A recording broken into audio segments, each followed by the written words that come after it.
Okay, so like in order to understand how Cloud Run will process the request with the help of Firebase, first we need to understand how we are going to create this custom token and those things. So like app server will send the custom token to the web apps like plugins and other ET apps.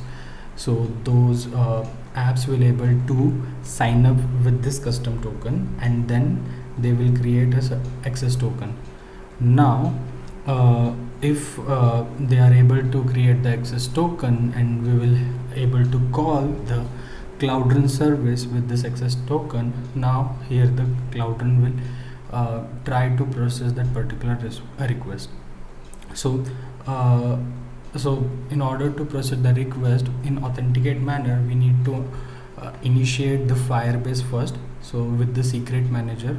Now in I think in my next video I'll demonstrate how we can actually create a particular secret key and how we can able to access it in the Cloud Run instance.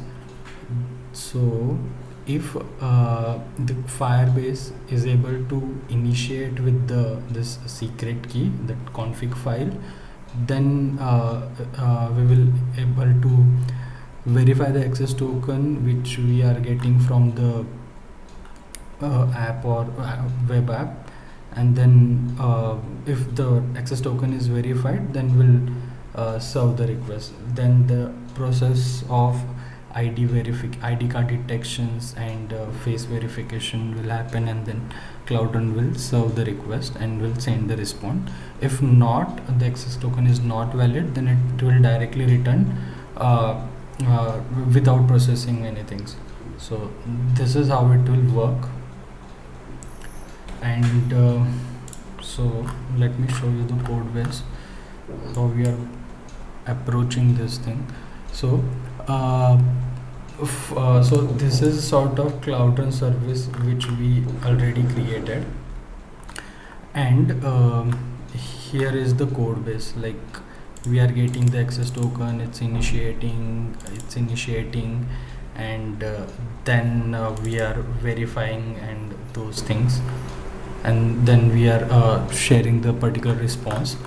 But here is the thing where we are where we can access the Firebase config with the environmental variable. Yeah, so this is the thing. And second is it's like, yeah, second how I have created the custom token. So first since my file is set up already in my system, so I have created this custom token. This is the user. I have created the custom token, and then I need to create the access token. For that I am using this. So here I mentioned the custom token.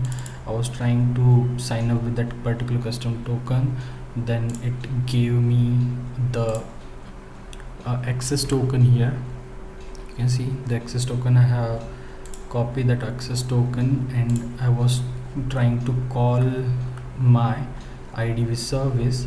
So here I have mentioned the access token, and with that access token, yeah, so with that access token which we are sharing with this post method, and then we are getting certain response. Now here is the result, that Cloud Run response. I am able to access the token. So yeah, I think that's it.